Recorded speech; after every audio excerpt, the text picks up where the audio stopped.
Good evening everyone, मैं हूं फखर यूसुफ जही और आप देख रहे हैं मेरा यूट्यूब चैनल। आज बात करेंगे, यकीनन तस्वीर में आपको जेट फाइटर की तस्वीर लगी हुई विंडो में नजर आ रही होगी। J-10C 2 से 3 महीने पहले मेरी वो वीडियो भी आपको याद होगी जब मैंने इसके हवाले से बात की थी कि पाकिस्तान को ये जहाज मिलने वाले हैं और फाइनली इसका जो पहला बैच था वो पाकिस्तान एरोनॉटिकल कॉम्प्लेक्स यानी कामरा जो एयरबेस है पाकिस्तान एयरफोर्स का, वहाँ पे ये जहाज पाकिस्तान एयरफोर्स को ऑफिशियली अब ज्वाइन कर चुके हैं। और आज मतलब एक गुज़िश्ता दिन जो है इसकी बाकायदा एक बहुत बड़ी तकरीब का इनेकाद किया गया। वैसे वो तस्वीर आपको पता है, मुझे थोड़ी सी चिढ़ है, लेकिन फिर भी क्योंकि न्यूज़ का हिस्सा है तो मैं वो लगा रहा हूँ। खान साहब बैठे हुए हैं जहाज में और हमारे एयर चीफ और बाजवा साहब जो है, और दूसरी साइड पे एक और जो पायलट हैं वो उनको ब्रीफिंग दे रहे हैं। पता नहीं खान साहब तो मेरी तरह शायद पहली दफ़ा बैठे होंगे इसके कॉकपिट में, और हमें क्या पता यार कि जहाज और जेट फाइटर भी वो पता नहीं किस तरीके से चलता है या क्या सिस्टम होता है उसका। लेकिन खैर खैर ऑन अ लाइटर नोट ये मैं बात कर रहा हूँ। तो ऑफिशियली प्राइम मिनिस्टर के तौर पे वो वहाँ पे गए और उन्होंने बाकायदा इस तकरीब के चीफ गेस्ट थे। क्या है, लेकिन हम उस तकरीब की खैर बात नहीं करेंगे। हमने बात करनी है इस जेट फाइटर के हवाले से कि जैसे ही राफेल हिंदुस्तान ने खरीदा तो उसके बाद पाकिस्तान ने भी कोशिशें की, और वैसे ये डील अब की नहीं है, ये 2005 से चलती हुई आ रही थी और बीच में से मतलब कटाई में पड़ी 2-3 दफ़ा, लेकिन करते करते फाइनली 2022 में इसके 10 जो जहाज हैं वो हमें मिल चुके हैं, और गालिबन ये पूरे 1 या 2 स्क्वाड्रन्स हमने बनाने हैं। तो 45 या 50 के आसपास ये जेट फाइटर जो हैं पाकिस्तान एयरफोर्स का वो बनेंगे, हिस्सा बनेंगे। और ये जो Mirage French made jet fighter रहा है पाकिस्तान एयरफोर्स का हिस्सा, अब भी कुछ है, लेकिन उसको मुकम्मल तौर पे अब ग्राउंड कर दिया जाएगा और उसकी जगह इस जहाज जो जेफ कह रहा हूँ J-10C ने ले ली है। खैर इसकी तफसील में जाएंगे, लेकिन उसमें जाने से पहले आप लोगों से कहूंगा कि जिन जो लोगों ने मेरे चैनल को सब्सक्राइब नहीं किया, प्लीज चैनल को सब्सक्राइब करना, लाइक करना और बेल आइकन का बटन दबाना ना भूलें। बात हम कर रहे हैं J-10C के हवाले से। J-10C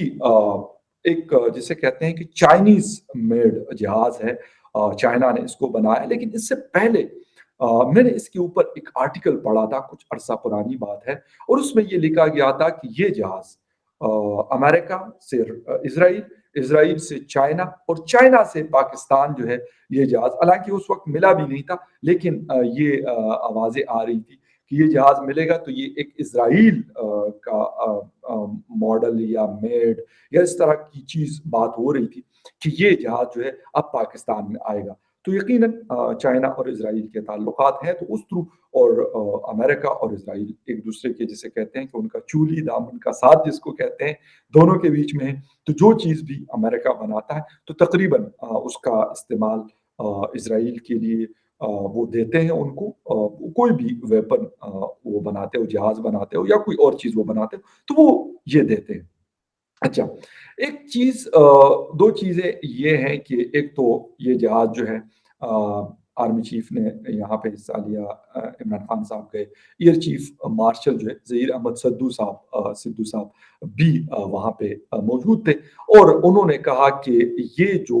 एक डिसबैलेंस क्रिएट हुआ पाकिस्तान एयर फोर्स और इंडियन एयर फोर्स के बीच में राफेल आने के बाद, तो उसको ये कवर करेगा। ठीक है सर, बिल्कुल हम मान लेते हैं क्योंकि दुनिया में इसी तरह होता है, और अनफॉर्चुनेटली हम लोगों का, पाकिस्तान और हिंदुस्तान का, हम यही है कि बीच में से यही चीज़ हमारी रेस लगी रही है। किसी और चीज़ में हमारी ज़िदबाज़ी या रेस नहीं है, लेकिन वेपन्स में हम लोग बेशक हम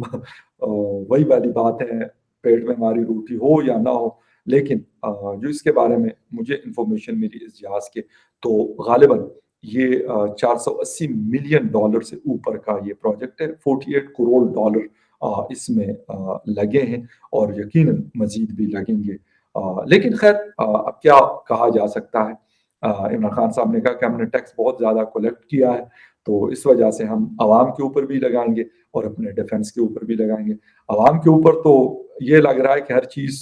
ڈبل سے 3 ٹائم مہنگی ہو گئی ہے، اور باقی رہی ڈیفنس کی بات، تو ٹھیک ہے سر، آپ نے ان کو دے دیا، ہم کون ہوتے ہیں اعتراض کرنے والے؟ ٹھیک ہے، آپ کہتے ہیں کہ یار جو ڈسبیلنس تھا وہ ختم ہو جائے گا اس کی وجہ سے۔ جو ڈیفنس ایکسپرٹس ہیں ان کا کہنا ہے کہ ان جدید لڑاکا طیاروں کا پاکستان کی دفاعی فورس کا مستقل حصہ بننے سے پاکستانی بحریہ کا بحیر عرب کے اندر کردار نہ صرف وسیع ہونے کا امکان ہے، بلکہ ان طیاروں کی بدولت پاکستان کی سمندری سرحدوں کا دفاع بھی مضبوط ہو جائے گا۔ ٹھیک ہے، اور دوسری چیز جو اس کے حوالے سے مجھے پتہ چلی ہے وہ یہ ہے کہ یہ بھی لوڈ اٹھا سکتے ہیں، جس طرح معراج کے حوالے سے کچھ ایئر فورس کے لوگوں سے ویسے ہی مجھے شوق ہے جہاز کا، حالانکہ میں آپ کو صحیح بات بتا دوں، جیٹ فائٹر میں آج تک نہیں بیٹھا، مجھے بڑا شوق ہے ان چیزوں کا، اس وجہ سے نہیں کہ یار وہ جا کے کسی ملکوں پہ بمباری کرے، ویسے مجھے پسند ہے، اور سپیڈ اور یہ اور وہ ساری چیزیں تو خیر اینی وے۔ تو اس کے بارے میں یہ ہے کہ ایک ایئر فورس کچھ آفیسر سے بہت پرانی بات ہے، انہوں نے کہا تھا معراج کے حوالے سے کہ یار یہ لوڈ بہت اٹھا سکتا ہے، آپ اس کو اگر مطلب میزائل اور یہ چیزیں آپ زیادہ بھی لگا دیں گے تو اس کی پاور اتنی ہے انجن کی کہ یہ اس ویٹ کو کیری کر سکتا ہے۔ اب دوسری طرف JF-17 تھنڈر ہے، اس کے اندر یہ چیز نہیں ہے، وہ ایک لمیٹڈ جو ویپن ہے اس کو وہ کیری کر سکتا ہے، اس سے اگر زیادہ آپ کریں گے لائٹ ویٹ جیٹ فائٹر ہے، تو اس لیے یہ اس وجہ سے بھی میرے خیال پاکستان ایئر فورس کو یہ تھا کہ یار کیونکہ اگر اس کو گراؤنڈ کرنا ہے معراج 2000 کو، تو اس کی جگہ جو ہے یہ والا جہاز انہوں نے کہا کہ ہم یہ کریں گے۔ اچھا، قیمت کے حوالے سے جو ان کے اسپوکس پرسن ہیں ایئر فورس کے، انہوں نے کہا کہ یار قیمت کے حوالے سے ہم بات نہیں کریں گے، لیکن اس سے پہلے جو اس کے حوالے سے خبریں چلی تھی آج سے 2-3-4 مہینے پہلے، تو وہاں پہ کہا گیا تھا کہ یار یہ اتنا پتہ نہیں کتنے ارب روپے کا، مجھے کنورژن ابھی کیونکہ تھوڑا سا ٹائم لگے گا، لیکن کنورژن اگر پاکستانی روپوں میں کرو گے تو ایک ایک جہاز اربوں روپے کا ہے۔ ٹھیک ہے، آپ لوگ خریدیں سر، جہاز بھی ضرورت ہے، ڈیفنس کے لیے ہوتا ہے، لیکن اگر اس کو تھوڑا سا ہم پازیٹیو سائڈ پہ چلے جائیں، یقین کریں کہ کچھ لوگ کہتے ہیں کہ یار کشمیر ایشو ہے فلاں ڈن کا، لیکن تو یار اگر یہ مسئلے ہمارے حل ہو جاتے ہیں، لیٹ سپوز ہندوستان کے ساتھ ایک بڑی آئیڈیل سچویشن میں بنا رہا ہوں اس کو، تو پھر یار یہ جہاز اتنے مہنگے مہنگے، مطلب کروڑوں ڈالرز کا ایک ایک جہاز، مطلب اس سے کتنے لوگوں کی ایجوکیشن پہ اگر وہ پیسہ لگتا ہے، ریسرچ اینڈ ڈیولپمنٹ پہ لگتا ہے، لوگوں کے ویلفیئر پہ لگتا ہے، تو میرے خیال میں کتنے لوگوں کی زندگیاں اچھی ہو سکتی ہے۔ میں یہ نہیں کہتا کہ سر آپ جہاز نہ خریدیں، یہ مطلب UAE کسی کے ساتھ نہیں لڑ رہا، ان کے پاس بھی ہے، سنگاپور کا کسی کے ساتھ سچ اس طرح کا نہیں ہے، ان کے پاس بھی ہے، جاپان کے پاس بھی ہے، اور باقی بھی دنیا کے ممالک اپنا ایک حساب کتاب رکھتے ہیں۔ میں یہ نہیں کہتا کہ بالکل ہی جی ایئر فورس ختم ہو جائے، تو یہ نہیں ہو سکتا، پاسبل نہیں، اور ہونا بھی نہیں چاہیے، یہ ضرورت ہے کسی نہ کسی طور پہ آپ کو ضرورت ہوتی ہے، لیکن اس کے لیے پیسہ بھی بہت ضروری ہے، وہ اس لیے کہ اگر پیسہ نہیں ہے تو پھر بڑا کام جو ہے مشکل ہو جاتا ہے، تو اس وجہ سے خیر مطلب ہسٹری آپ کو بتا رہا ہوں کہ پاکستان PF میں 8 مارچ 1968 کو وہ تاریخی دن تھا جب معراج طیاروں کی پہلی کے پاکستان پہنچی تھی، اور MM عالم کی قیادت میں فائٹر پائلٹس کے گروہ نے یہ تاریخی کام سر انجام دیا تھا۔ بہت پرانی بات، مطلب اس کے بعد 1971 کی جنگ ہوئی اور بنگلہ دیش ہم سے جو ہے وہ الگ ہوا، اور پاکستان ایئر فورس کا نو ڈاؤٹ کہ وہاں پر بھی ایک بہت بڑا رول تھا۔ خیر JF-10 جو ہے ہمارے پاس آ چکے ہیں، اور یہ کہا جا رہا ہے کہ یار یہ رافیل جو جہاز ہے، لازمی سی بات ہے ہر ملک کی اپنی ٹیکنیکس ہوتی ہیں، اپنی ریسرچ ہوتی ہے، اور اپنے طریقے سے وہ چیزوں کو بناتے ہیں۔ ہم یہ نہیں کہتے کہ ہم یہ نہیں کہتے کہ یہ ہو بہو یا رافیل سے جی بہت ہی مطلب آگے کی چیز ہے، جس طرح F-35 کو کہا جاتا ہے کہ دنیا کا شاید سب سے مانا ہوا جیٹ فائٹر ہے، لیکن مطلب کچھ چیزوں میں اونچا ہے، کچھ چیزوں میں نیچے ہے۔ سپیڈ کے حوالے سے ایکسپرٹس کہتے ہیں کہ اس کی سپیڈ اس سے زیادہ ہے، لیکن باقی بہت ساری چیزیں ایسی ہیں جو اس جہاز کی بہت اچھی ہیں۔ تو خیر اینی وے پاکستان نے بھی چلو شکر ہے मुबारकबाद देंगे कि यार आपका शौक भी पूरा हो गया। 150 जो जहाज़ हैं पाकिस्तान ने अपने ये खरीदने स्क्वाड्रन जो बनेंगे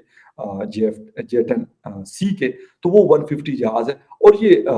स्टेप बाय स्टेप जो है ये जहाज़ पाकिस्तान को मिलेंगे। अब ये नहीं पता कीमत का, तो यही है कि ये मैंने आपको बता दिया और बाकी चीज़ें पैसे हमने कहाँ से देने या जो भी है वो चीन के साथ क्योंकि पाकिस्तान एयरफोर्स और जो चाइना की जो इंडस्ट्रीज़ है या हुकूमत है वो करते रहते हैं। खैर उन्होंने अपने हिसाब से फिर जो भी करना होगा वो करेंगे। लेकिन ये जहाज़ जो है ये पाकिस्तान एयरफोर्स का हिस्सा बन चुका है और ये आज ये भी कहा जा रहा था कि हिंदुस्तान में लर्ज़ादारी हो गया कुछ हमारे कुछ टीवी चैनल में यार इस तरह के अल्फाज का इस्तेमाल होता है। मतलब मुझे नहीं समझ आती यार क्या लर्ज़ादारी हो गया होगा। ठीक है उन्होंने राफेल खरीदे, हमने जे-10 खरीदे, अब वो कोई और जहाज़ खरीदेंगे तो फिर हम भी तगो-दो करना शुरू कर देंगे, बेशक जैसे-तैसे भी होगा, हम भी वो जहाज़ फिर खरीदने की मतलब सरतोड़ कोशिश करेंगे। तो ख़ैर एनीवे तो लर्ज़ा मुझे वैसे नहीं लगा, वैसे आज मेरी 2-3 लोगों से हिंदुस्तान में बात हुई थी, सारे ठीक थे अपनी जगह काम पे टांगी नहीं जा रही थी, मतलब वो जो उस दिन बिलावल ने कहा था वो बड़ी मशहूर कि काम पे टांगी जा रही थी। तो वो उनकी कोई ऐसी वो नहीं थी, मतलब वो कहते हैं ठीक है यार खरीदो भई आप खरीद सकते हो। तो हम भी अभी एस-400 हमने खरीदा, इससे पहले राफेल खरीदा और चीज़ों की डील्स हो रही है। लेकिन ख़ैर एनीवे तो जितने भी हमें हिंदुस्तान के दोस्त देख रहे हैं जितनी भी व्यूअरशिप है, तो उनको बता दें यार हमने भी खरीद लिया बस ये बताना मकसद था। असल कहानी ये थी मतलब जितनी मर्ज़ी मैं बात करूँ, असल मुद्दा ये था कि आपको बताना ये था कि सर पाकिस्तान ने भी राफेल के मुकाबले में नए जहाज़ खरीद लिए। तो हम जितनी मर्ज़ी बेशक पूरी 2 घंटे की हम बात कर लें, कहानी घूम फिर के वहीं पे आनी है कि यार हिंदुस्तान को जवाब देना है और वो जो डिसबैलेंस क्रिएट होता है, उसको बैलेंस करना है। चलें जी आप लोग बैलेंस करते रहें, मैं तो यही कहता हूँ कि यार अवाम को बैलेंस कर दें, एजुकेशन में, हेल्थ में, बाकी चीज़ों में, बहुत अच्छा होगा। हाँ, जहाज़ भी सर खरीदें, मैंने कहा मुझे तो बड़े पसंद है, मेरे पास तो पैसे नहीं है वरना मैं भी एक ऑर्डर कर देता कि यार एक मेरे को भी दे दो, बेशक मिसाइल-शिज़ाइल उतार देना, वैसे ही उड़ाता रहूँगा लेकिन बहुत महँगे हैं, मेरे पास पैसे नहीं हैं। इतने पैसे नहीं बल्कि है ही नहीं इतने कि मतलब जहाज़ का सोचा जाए। ख़ैर anyway on a lighter note मैंने कहा एक न्यूज़ अपडेट थी, वो आपके साथ शेयर कर लूँ। किसी और न्यूज़ अपडेट में फिर मिलते हैं। Take care and bye.